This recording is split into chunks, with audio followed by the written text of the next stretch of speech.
الحديث الغاشية اے رسول کیا آپ کو ہر شے کو ڈھانپ لینے والی قیامت کی خبر پہنچی؟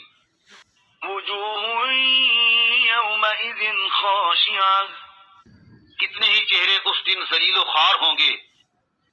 عاملة ناصبة محنت کرنے والے تھکے ہوئے۔ تصلى نارا حامية یہ لوگ دہکتی ہوئی آگ میں داخل ہوں گے۔